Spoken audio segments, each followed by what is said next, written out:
നിനക്ക് നിന്റെ കാശ് വേണം അല്ലേ? എത്രയാ വാങ്ങിയത്? 50. 50 കൂടി എടുക്ക്. തെക്കേ അതിരിലെ മാവിന് 150 പറഞ്ഞിട്ട് ഞാൻ കൊടുത്തില്ല. നീ 100-ന് എടുത്തോ. കാശെടു. അതിനു മേനെ അത് മരപ്പണിക്കുള്ള തലയെ കെട്ടഴിച്ച് വർത്തമാനം പറ. കാശും പണവും ഇല്ലെങ്കിലും ഞാൻ ഇപ്പോഴും മേലേപ്പരയിലെ മാധവൻകുട്ടിയാനാണ്, അറിയോ? കച്ചവടക്കാരെ കണ്ടുപിടിക്കാൻ നേരമില്ല. നഷ്ടം ഞാൻ സഹിച്ചോളാം. 50 തന്ന് കണക്ക് തീർത്തോ, മാവ് മുറിച്ച് വിറ്റോ. ഉള്ളതെട്.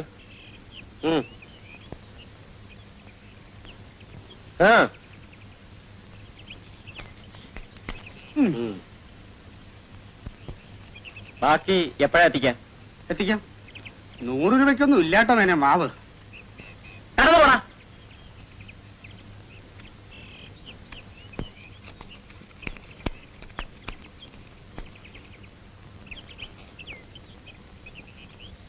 എടാ കുഞ്ഞിക്കോരാ,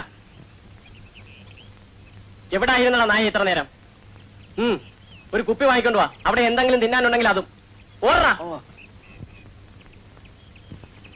കുറച്ചുകൂടി വേണ്ട, എനിക്ക് സ്വതവേ മധുര അത്ര ഇഷ്ടമല്ല.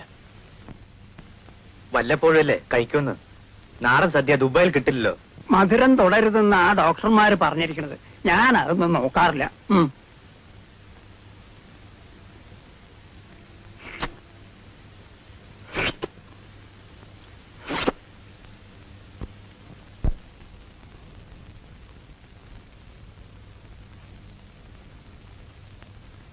നീ എപ്പോ വന്നു?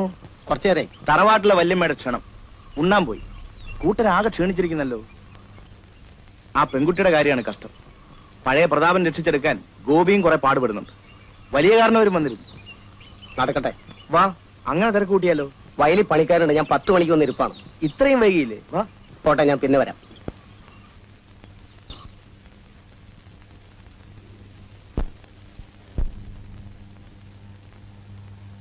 ആരൊക്കെയോ വരുന്നുണ്ട്. വരട്ടെ.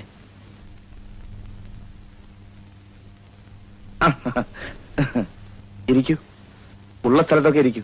ഫർണിച്ചറൊന്നും എത്തിയിട്ടില്ല. ഇരിക്കൂ.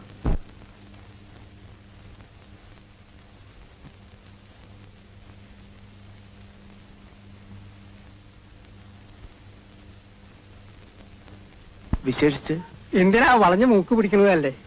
തുറന്നങ്ങോട്ട് പറയാലോ. തറവാട്ടിലെ ശ്രീദേവി കുട്ടിയുടെ കാര്യ.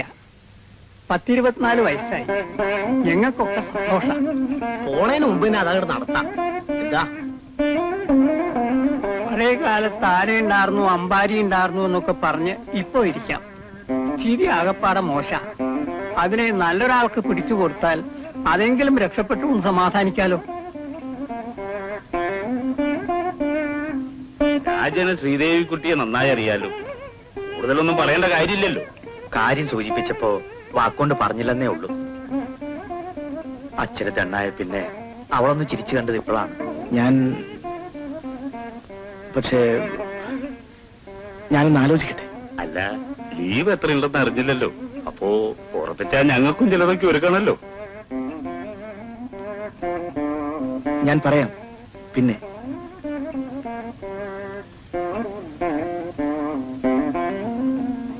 നടന്നോളൂ, ഞാൻ ഒപ്പം എത്തി.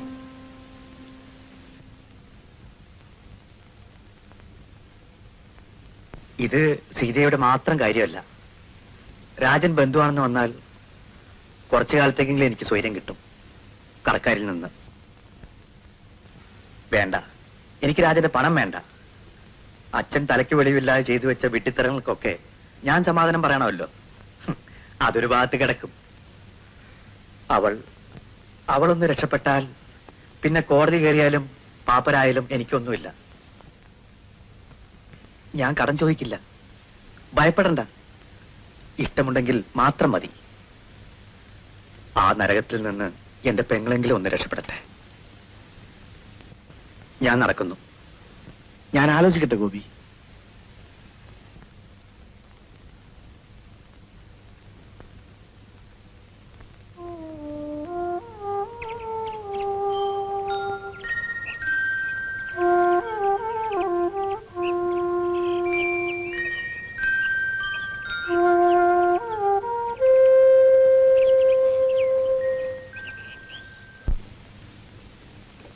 കമ്പിയുണ്ട്, ഞാൻ ഒപ്പിട്ട് കൊടുത്തു.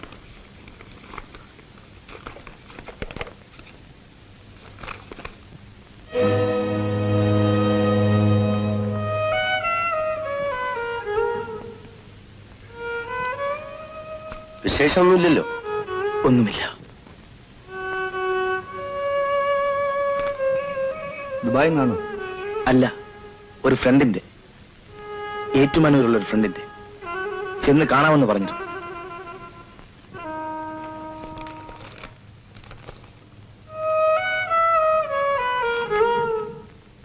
23-ാം തീയതി ലീവ് കഴിയുന്നു. മാലതി. നിനക്ക് കടങ്കഥകൾ അറിയാമോ?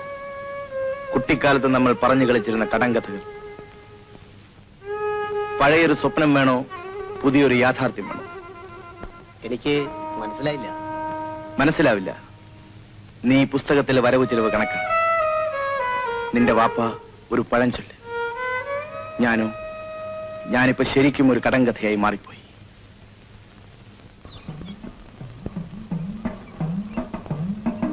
അത്ഭുതം. എന്തേ ഇന്ന് പതിവില്ലാതെ പുറത്തിറങ്ങാൻ? 30 തിങ്കളാഴ്ചയല്ലേ, മാസത്തിലൊരിക്കലെങ്കിലും ഒന്ന് തൊഴണ്ടേ? ഗണപതി അമ്പലത്തില് പ്രത്യേക ഒരു വഴിപാട് കഴിക്കാൻ ഏട്ടനും പറഞ്ഞു. ഗോപിക്കും ഭക്തിയുടെ സൂക്കട് തുടങ്ങി. ഏതോ വലിയ കേസിന്റെ വിധി പറയുന്നത് ഇന്നാണത്രേ. ഇന്നലെ തന്നെ പോയിരിക്കണം. വലിയ കേസ്? എനിക്കറിഞ്ഞൂടാ. ഒന്നല്ലെങ്കിൽ ഒന്ന്. എന്ന് വെച്ചാൽ തറവാട് വീട്ടിന്മേലും ജപ്തി വരും എന്നൊക്കെ പറയണ കേട്ടു.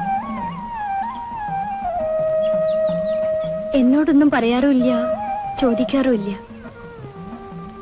നടക്കട്ടെ, അച്ഛന് ധാരയ്ക്ക് ആളുകൾ വരാൻ നേരായി. ദേവി,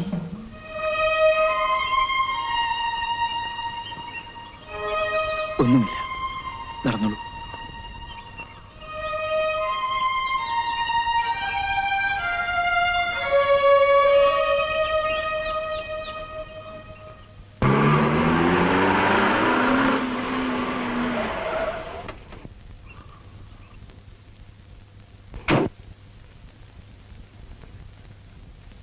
തിരക്കാണോ? അല്ല, ഒരു കാര്യം പറയാനുണ്ട്. വാ. നിന്റെ വാപ്പ പറഞ്ഞു ഫലിച്ചു. ഞാൻ കല്യാണം കഴിക്കാൻ പോകുന്നു. വധു പുത്തങ്കളത്തിൽ ശ്രീദേവി. വരന്റെ പാർട്ടിയിൽ പോകാൻ ഇവിടെ ആരുമില്ല, നീ ഒഴികെ. പുത്തങ്കളത്തിലെ കാരണവന്മാരും നാട്ടുകാരും പറയുമ്പോ എന്താ വിശേഷം? ക്ഷണിക്കാൻ പിന്നെ വരുന്നുണ്ടുമ്മ. എനിക്കൊരു കല്യാണാലോചന നടത്തണം. ദേ ഇവിടെ ഒരുത്തനുണ്ട്, അവന്റെ കാര്യം അന്വേഷിക്കണ്ടാക്ക്. അതിനെ കുറിച്ച് വല്ല വിചാരം ഉണ്ടാ? അബു വരുന്നു? ഇരിക്കണില്ലേ? പിന്നെ വരാം.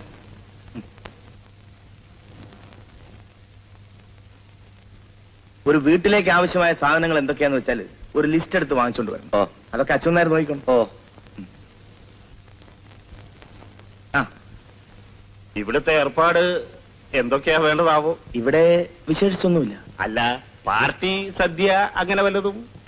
ഒന്നുമില്ല. എനിക്ക് ആരുമില്ല കുറുപ്പേ ഇവിടെ. അല്ല, ചങ്ങാതിമാർ പുറത്തല്ലേ, സൽക്കാരവും സദ്യ അവിടെ ചെന്നിട്ടായാലും മതി. ദൂരത്തുനിന്ന് കാണാമെന്ന ആളാ.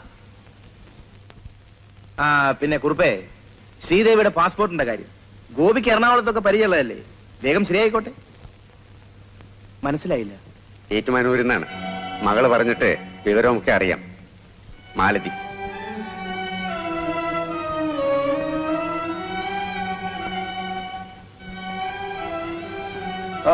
ഇത് അടുക്കളയിൽ കൊണ്ടുവിടും. അടുക്കളയിൽ. ഇത് ഈ മുറിയിലൂടെ കേട്ടോ.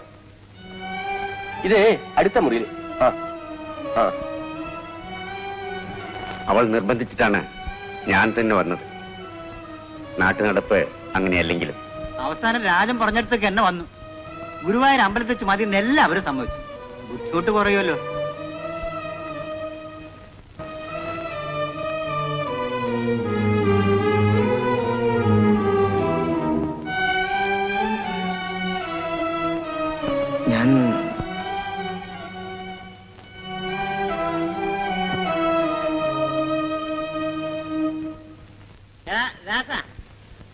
ഞാൻ മാങ്കുട്ടി നീണ്ട ദുബായിപ്പണ എനിക്ക് പുല്ലാണ്.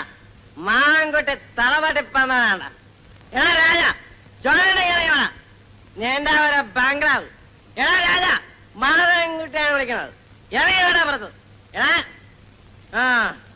എടാ രാജ, നീ ആ ശ്രീദേവിയെ കല്യാണം കഴിക്കണത്? പുത്തങ്കാലത്തിലെ പെണ്ണിന് മാറുവമ്മയുടെ മകൻ. അവളെ നശിപ്പിക്കാൻ കഴിയാത്തതിൽ ദുഃഖമുണ്ടാവും മാധവൻകുട്ടിക്ക്.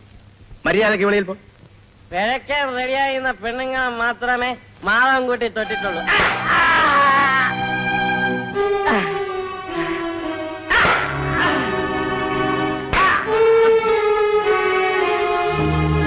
നിന്റെ പെങ്ങളെ വയറ് കീറിയപ്പോ 4 മാസം ഗർഭായിരുന്നു. അത് എന്റെ അല്ല.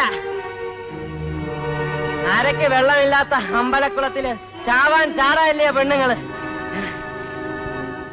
ചോദിക്ക, കല്യാണം കഴിഞ്ഞ് അളിയനും കൂടി സർക്കാരം നടക്കുമ്പോ ചോദിക്ക്, അവൻ പറയട്ടെ.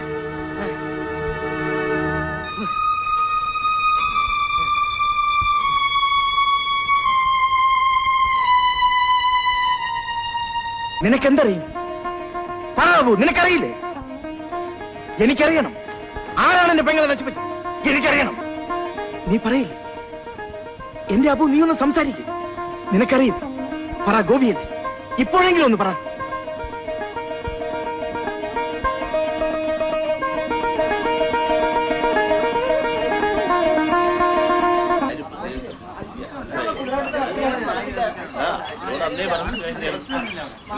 അത് ഞാൻ പറഞ്ഞേക്കാം. ആ കേസിൽ ആ വക്കീൽ ശരിയില്ല. അങ്ങനെ ആ രാജനാ, ഞാൻ ഒറ്റപ്പാലം വരെ ഒന്ന് പോയിരുന്നു.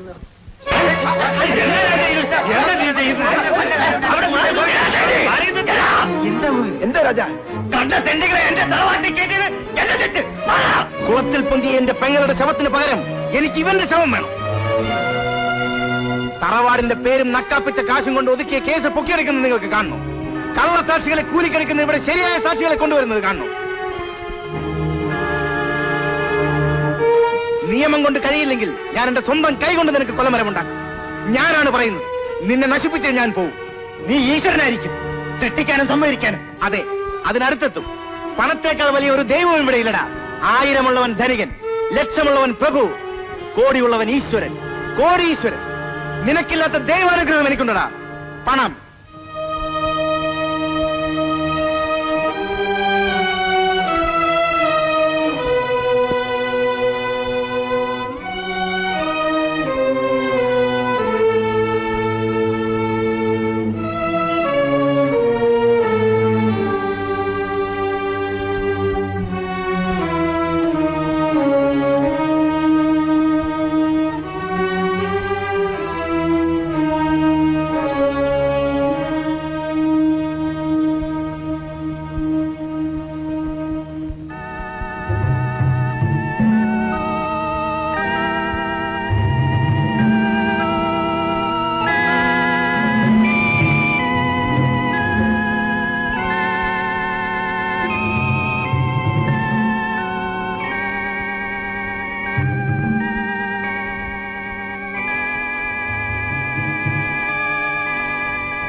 ഇതെന്തിനാ?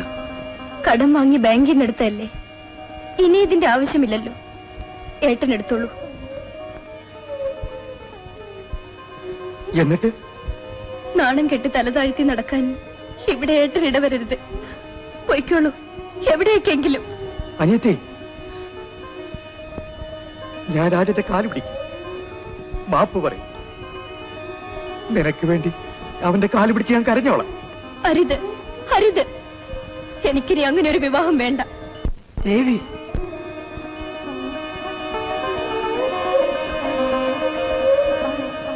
വേണ്ട, എനിക്കൊന്നും വേണ്ട.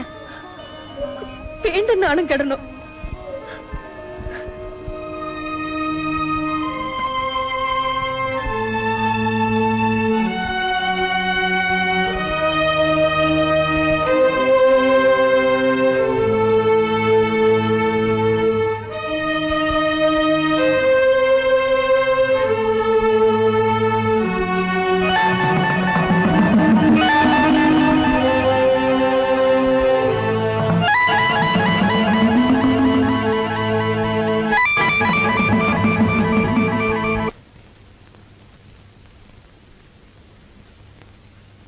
നിനക്കറിയാമോ, പഴയ ഒരു അസ്ഥികഷ്ണത്തിൽ നിന്നും ഒരു കൊലപാതകത്തിന്റെ ചരിത്രം തെളിയിക്കാം.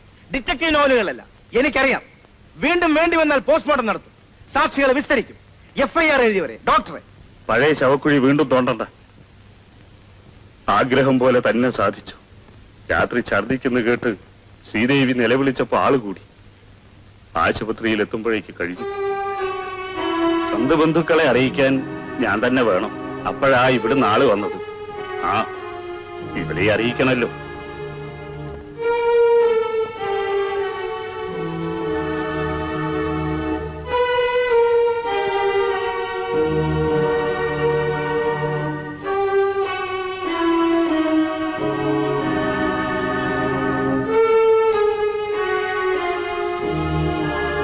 കത്ത്.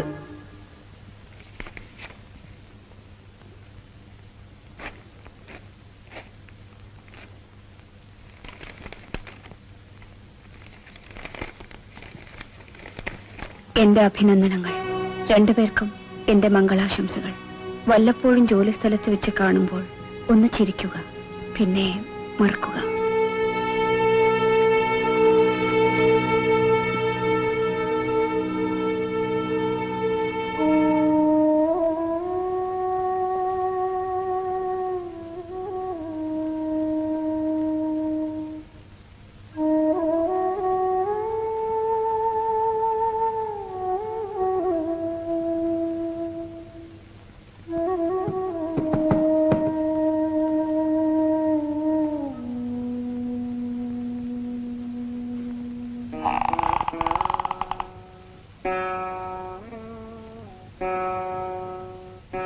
എനിക്ക് വിഷമമുണ്ട്.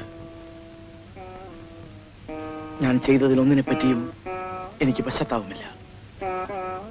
പക്ഷേ ദേവിയെ വേദനിപ്പിക്കേണ്ടി വന്നതിൽ മാത്രമേ ഉള്ളൂ എനിക്ക് വിഷമം. എനിക്കൊരു വിഷമവുമില്ല. ഉണ്ടാവും, ആർക്കായാലും ദുഃഖമുണ്ടാവും. അതെനിക്ക് ഊഹിക്കാം. ദുഃഖം അതെനിക്കൊരു പുതിയ അനുഭവമൊന്നുമല്ല.